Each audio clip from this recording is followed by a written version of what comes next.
নরেন্দ্র মোদী বেকারত্ব নিয়ে বলেছেন, বাংলার বেকারত্ব নিয়ে। মমতা বন্দ্যোপাধ্যায়ের কোনো কাউন্টার আছে? নেই। শিক্ষকদের যেভাবে উনি রাস্তায় ফেলে পেটাচ্ছেন, শিক্ষক আত্মহত্যা করছে, চাকরিয়ার একজন শিক্ষক আত্মহত্যা করতে বাধ্য হলো। এই আত্মহত্যা তো আত্মহত্যা নয়, এ তো প্রাতিষ্ঠানিক খুন। এই তৃণমূল কংগ্রেস করেছে প্রাতিষ্ঠানিক খুন। তার তার দায় কার? মমতা বন্দ্যোপাধ্যায়, দুর্নীতির মহানায়িকা মমতা বন্দ্যোপাধ্যায়। সেটা নিয়ে মমতা বন্দ্যোপাধ্যায়ের কোনো জবাব আছে? নেই। নরেন্দ্র মোদী যখন এই পশ্চিমবাংলার মাটিতে, তখন প্রেস করছেন মমতা ব্যানার্জি, আর তিনি বলছেন সিঁদুরের ব্যবসা করতে এসছেন, শুধু এ রাজ্যে নয়, সারা ভারতে। দেখুন, আমাদের দুর্ভাগ্য এই জায়গাটাতেই যে সেনার শৌর্য, দেশবাসীর আত্মত্যাগ, আত্মবলিদান, এগুলো সবকিছু আমরা রাজনীতির বিষয় করে ফেলি। এবং রাজনীতির বিষয়ে কোন জিনিসটাকে সীমাবদ্ধ রাখা উচিত, কোনটাকে রাখা উচিত নয়, এটা গোটা ভারতবর্ষের মধ্যে কোথাও না হোক অন্তত পশ্চিমবঙ্গে সেই ঐতিহ্য, সেই কৃষ্টি, সেই সংস্কৃতিটা থাকার প্রয়োজনীয়তা আছে বলে আমি মনে করি ব্যক্তিগতভাবে।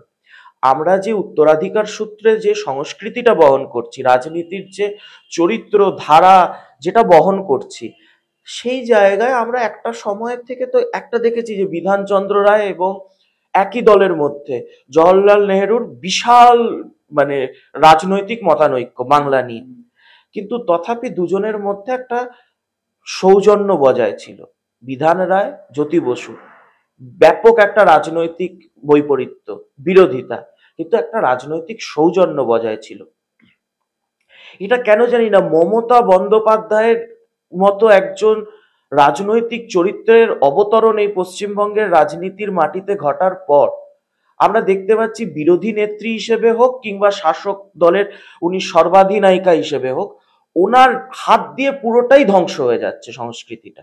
যে বিরোধী রাজনীতি থাকাকালীন ওনা অনেকে প্রশংসা করে, দেখবেন বাংলার মধ্যে বিরোধী রাজনীতি হিসেবে মমতা ব্যানার্জি দেখিয়ে দিয়েছিলেন, কিন্তু মমতা ব্যানার্জির ইস্যু ভিত্তিক আন্দোলন সমর্থনযোগ্য হলেও যে আন্দোলনের মাধ্যম তিনি যেভাবে ব্যবহার করেছিলেন তাতে তো বাংলার ক্ষতি হয়েছিল। যেভাবে তিনি সিঙ্গুর আন্দোলনটাকে পরিচালিত করতে চেয়েছিলেন, যেভাবে তিনি কথায় কথায় রাস্তায় বন্ধ, অবরোধ, ধর্মঘট ইত্যাদি ডেকে দিতেন, প্রায় 90টার ওপর ধর্মঘট করেছিলেন। আজকে শাসক হয়ে তিনি সেই ধর্মঘটের বিরোধিতা করেন, বলেন যে ধর্মঘট হচ্ছে কর্মনাশা, সর্বনাশ, অথচ সেই নিজের সময় 90টার বেশি ধর্মঘট করেছিলেন সারা বাংলা ব্যাপী। তাহলে সেই সময়ে বাংলার ক্ষতি করেছিলেন, বিরোধী নেত্রী হিসেবেও তিনি সর্বনাশ করেছিলেন। আর আজকে শাসক দলের সর্বাধিনায়িকা হিসেবে তিনি কি করছেন? তিনি সিঁদুর, অপারেশন সিঁদুরের যে তাৎপর্য, সেই তাৎপর্য তো কেবলমাত্র একটা রাজনৈতিক সীমার মধ্যে পরিসীমিত নেই। সেই সিঁদুরের তাৎপর্য ওনার দলের সাধারণ সম্পাদক, ওনার দলের উত্তরাধিকারী অভিষেক বন্দ্যোপাধ্যায় আজকে গিয়ে সারা পৃথিবীতে জানাচ্ছেন। পুরো পূর্ব এশিয়া ঘুরছেন উনি, যে অপারেশন সিঁদুরের তাৎপর্য, তার সাফল্য, তার জয়গান। আপনাদের যদি অপারেশন সিঁদুর নিয়ে এতই বিতৃষ্ণা থাকতো, এতই বক্তব্য থাকতো, আপনি অভিষেক ব্যানার্জিকে কেন পাঠালেন? ইউসুফ পাঠানকে বসিয়ে রেখে অভিষেক বন্দ্যোপাধ্যায়কে পাঠালেন কেন? নিজের ভাইপোকে পাঠালেন কেন? যে অপারেশন সিঁদুর নিয়ে তৃণমূল কিছু বলবে না, অপারেশন সিঁদুর হচ্ছে সিঁদুর বেচার মত নীতি। আপনি সেদিনই বলে দিতে পারতেন। মমতা বন্দ্যোপাধ্যায় দেশপ্রেমিক সেজে, কারণ মমতা বন্দ্যোপাধ্যায়ের জিনিসটা আপনাকে বুঝতে হবে, মমতা ব্যানার্জির ভোট ব্যাংকে মমতা ব্যানার্জিকে যেন তেন প্রকারেণ অ্যাড্রেস করতে হবে। মমতা ব্যানার্জির ভোট ব্যাংকে সাদ রাডিদের মতো বাংলাদেশি জঙ্গি, যাদেরকে Mamata Banerjee double double voter card দিয়ে রেখেছে। মমতা ব্যানার্জির ভোটার কারা রয়েছে? ওই আপনি দেখতে পাচ্ছেন আলম টালম এরকম কিছু জিহাদি জঙ্গি, যারা মার্ক করে করে হিন্দুদের বাড়িতে আক্রমণ করে, হিন্দু হত্যা করে, হিন্দু নরসংহার চালাতে প্রশ্রয় দেয়। তো এই পাকিস্তানি মেন্টালিটিকে নিয়ে মমতা বন্দ্যোপাধ্যায় ক্ষমতায় আঁকড়ে বসে রয়েছে। তো মমতা বন্দ্যোপাধ্যায়কে ওই পাকিস্তানি মেন্টালিটিকে সাপোর্ট করতে হবে যেভাবে খুশি হোক। এবার কি হয়েছে, এর আগে তো পুলওয়ামার সময় তো বলে দিয়েছেন ছবি কোথায়, সব ফেক, সব বানানো। এইবার তো ছবি দেখিয়ে প্রেস করে এমন করা হয়েছে অ্যাটাক, 100 কিলোমিটার ঢুকে অ্যাটাক করা হয়েছে। সেই 9 তারিখ থেকে পাকিস্তানের প্রধানমন্ত্রী বলা শুরু করেছেন, গতকাল অব্দি বলেছেন ব্রাহ্মস মেরে আমাদের একের পর এক এয়ারবেস ধ্বংস করে দিয়েছে। পাকিস্তান বলছে ভারত আমাদেরকে মেরেছে। এখন তো আর তাহলে মিনি পাকিস্তানের জনক জননীরা তো আর সেটা বলতে পারছেন না। তো মমতা ব্যানার্জি তো বলছেন যুদ্ধ ঠিক হয়নি, যুদ্ধ কোথায় হলো? এবং তার কিছুদিন আগে মনে থাকবে সাংসদ সৌগত রায় তিনি বলছে দুটো মিসাইল এদিক ওদিক গিয়েছে মাত্র। না না, দেখুন, ভারত তো যুদ্ধবাজ রাষ্ট্র হিসেবে নিজেকে কখনোই তুলে ধরেনি। আমাদের যুদ্ধ তো পাকিস্তানের সাধারণ নাগরিক বা পাকিস্তান সরকারের সাথে ততক্ষণ অবধি নেই যতক্ষণ তারা জঙ্গিবাদকে সমর্থন না করছে। আমরা আক্রমণটা কোথায় করেছি? আমরা আক্রমণটা করেছি যারা সন্ত্রাসবাদী কার্যকলাপ চালাচ্ছে সেই জঙ্গি ঘাঁটিগুলোতে।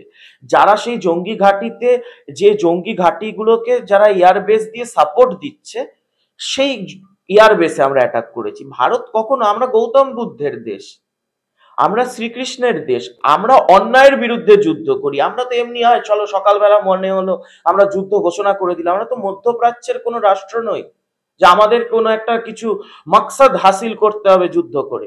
কিন্তু মমতা ব্যানার্জিকে আপনি বোঝার চেষ্টা করুন। মমতা ব্যানার্জিকে যেভাবে হোক নিজের জিহাদি জামাতি ভোট ব্যাংকে বার্তা দিতেই হতো যে পাকিস্তানের বিরুদ্ধে ভারত যেটা করেছে সেটার সাথে আমি মোদী সরকারের সাথে সহমত নই।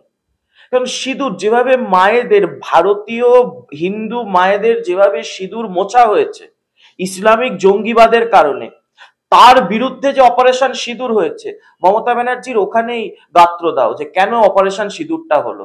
আমরা আক্রমণ করতে পারতাম নরেন্দ্র মোদীকে, উনি তো ইউপিএ সরকারের মন্ত্রী ছিলেন, যেই সরকারের আমলে একটার পর একটা ব্লাস্ট হতো, সাধারণ নাগরিক মারা যেত, তারপরেও সরকার পাকিস্তানের একটা টোকা মারতে পারতো না, একটা টোকা মারতো না সীমান্তে।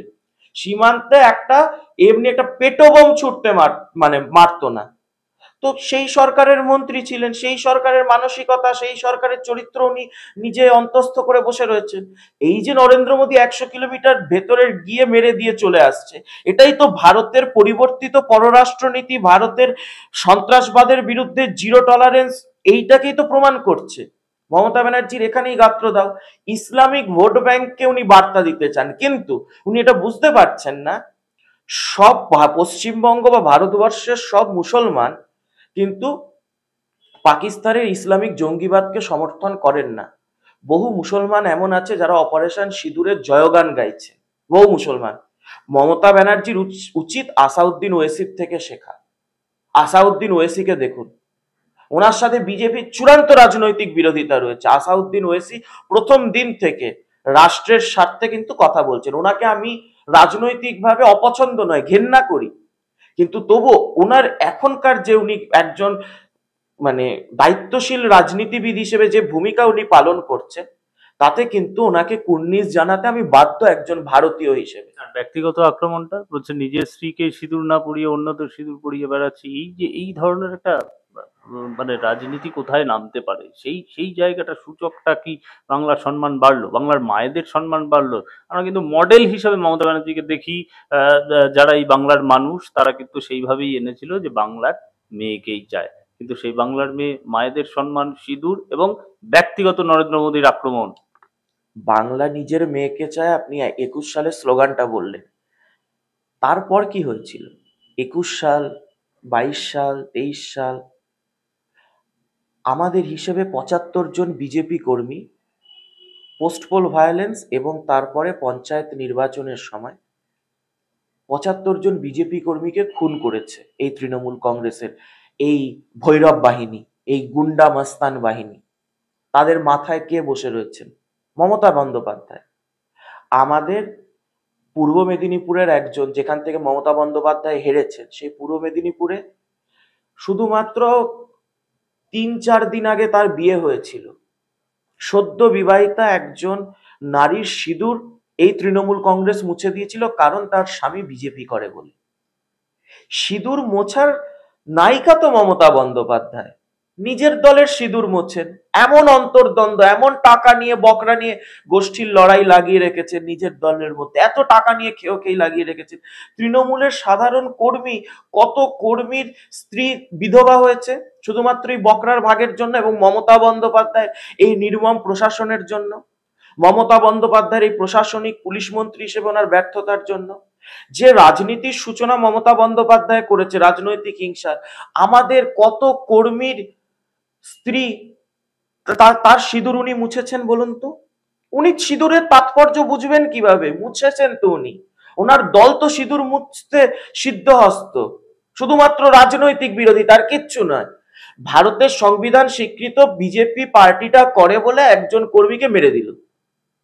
এই যে যে হিন্দু নরসংহার চললো মুর্শিদাবাদে, যেখানে তৃণমূলের বিধায়ক, তৃণমূলের কাউন্সিলর সকলের সামিল, হরগোবিন্দ দাস, চন্দন দাস, দুজন কমিউনিস্ট পার্টির সদস্য, তাদের স্ত্রীর সিঁদুর কে মুছেছে? কারা মুছলো? সিঁদুরের মর্যাদা উনি রক্ষা করতে পেরেছেন বাংলার মায়েদের? তা ওনার থেকে আপনি কি প্রত্যাশা করেন? আর আমি তো আবারও বললাম, আমরা যে রাজনৈতিক উত্তরাধিকার বহন করছি, হরিপদ ভারতী বলুন, কিংবা আপনি ওইদিকে প্রফুল্লচন্দ্র ঘোষ বলুন, অজয় মুখার্জি বলুন, বিধানচন্দ্র রায় বলুন, বুদ্ধদেব ভট্টাচার্য বলুন, যে রাজনৈতিক সংস্কৃতি কৃষ্টি আমরা বহন করছি, সমস্ত দলের মানে দলমত নির্বিশেষে, আমাদের তপন শিকদার মানে দলমত নির্বিশেষে সিপিএম, তৃণমূল কংগ্রেস, বিজেপি সবাই তাকে শ্রদ্ধা করত, তাকে সম্মান করত। আমার দলের মাননীয় সভাপতি সুকান্ত মজুমদার, এত রাজনৈতিক আক্রমণ, এত রাজনৈতিক আক্রমণ, একটা ব্যক্তিগত আক্রমণ, একটা মমতা বন্দ্যোপাধ্যায়ের চরিত্র তুলে আক্রমণ, একটা কটু শব্দ, একটা কুকথা বলেছে?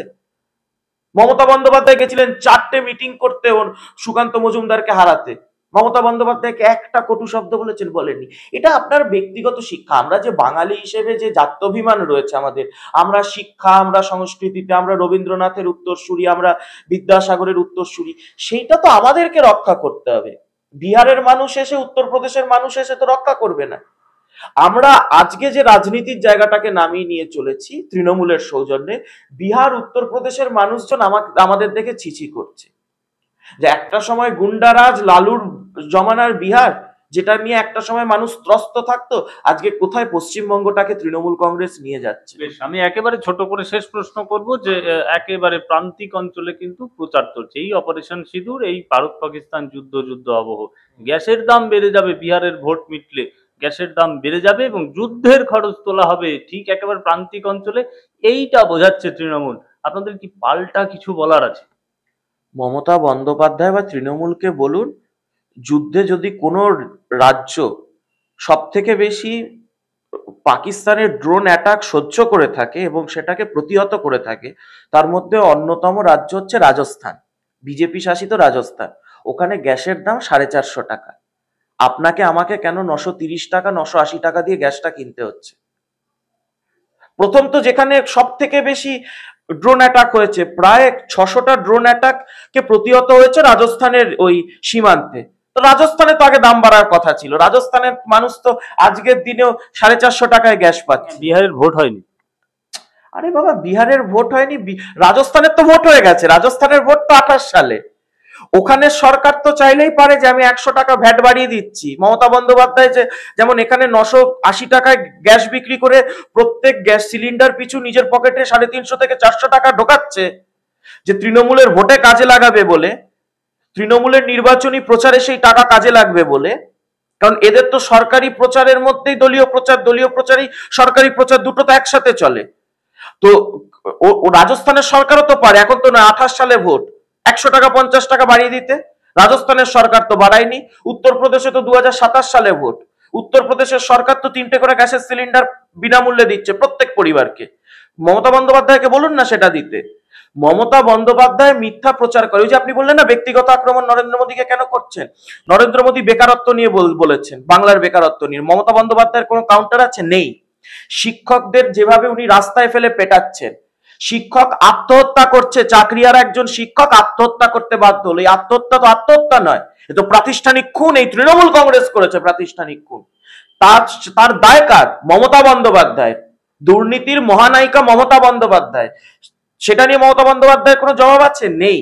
যেভাবে হিন্দু বিরোধী নরসংহার চলেছে মুর্শিদাবাদে, মালদায়, যেভাবে মার্ক করে করে হিন্দুদের উপর অত্যাচার হয়েছে, তার বিরুদ্ধে মমতা বন্দ্যোপাধ্যায় কিছু বলতে পেরেছেন না? আমার নেতা ইস্যু ভিত্তিক আক্রমণ করেছে, আর তাতে দিশাহারা হয়েই তো মমতা বন্দ্যোপাধ্যায়কে এই ধরনের নিম্ন রুচির ব্যক্তিগত আক্রমণ করতে হয়েছে। সুতরাং আপনাকে বুঝতে হবে, মমতা বন্দ্যোপাধ্যায় মিথ্যা কথা বলা ছাড়া আর অসভ্য কিছু অভব্য অশালীন মন্তব্য করা ছাড়া মমতা বন্দ্যোপাধ্যায় দিশেহারা। মমতা বন্দ্যোপাধ্যায়ের কাছে কোনো জবাব নেই, কারণ মমতা বন্দ্যোপাধ্যায় জানে হিন্দু ভোট সংগঠিত হচ্ছে এবং এই মুর্শিদাবাদ, মালদা এবং বাংলাদেশ দেখার পর অপারেশন সিঁদুরের দৃঢ় সেই পররাষ্ট্র নীতি ভারত সরকারের এবং নরেন্দ্র মোদীর দেখার পর মমতা বন্দ্যোপাধ্যায় আরো 10% হিন্দু ভোট আগামী নির্বাচনে হারাতে চলেছে। আর 10% হিন্দু ভোট আগামী নির্বাচনে হারালে তৃণমূল কংগ্রেসের আসন সংখ্যা 80-র নিচে নামবে, বিজেপি 180+ আসন নিয়ে ক্ষমতায় আসতে চলেছে। তাই দিশেহারা হয়ে, কিং কর্তব্য বিমূঢ় হয়ে শুধুমাত্র প্রেস করতে হবে আইপ্যাকের তখনও নোট আসেনি, কি বলবেন না কি বলবেন, ব্যক্তিগত আক্রমণ করে ফেলেছেন। আমরা এটাকে এনজয় করছি, আমরা ইস্যু ভিত্তিক লড়াইয়ে আছি, মানুষের কথা বলবো, শিক্ষক, চাকরিহারা শিক্ষক, চাকরি প্রার্থী তাদের কথা বলবো, হিন্দুদের নাগরিক নিরাপত্তার কথা বলবো। আর কুরুচির কথা, নরেন্দ্র মোদী পাকে পদ্ম, যত আপনি কাদা ছেটাবেন তত পদ্ম ফুটবে। কত কাদা ছেটাতে পারেন আপনারা ছিটিয়ে নিন, মমতা ব্যানার্জিকে বলছি, যত কাদা ছেটাবেন আগামী 6 মাস ছিটিয়ে নিন, বিজেপিকে যত গালমন্দ করতে পারেন করে নিন, আপনার পতন অবশ্যম্ভাবী, অনিবার্য।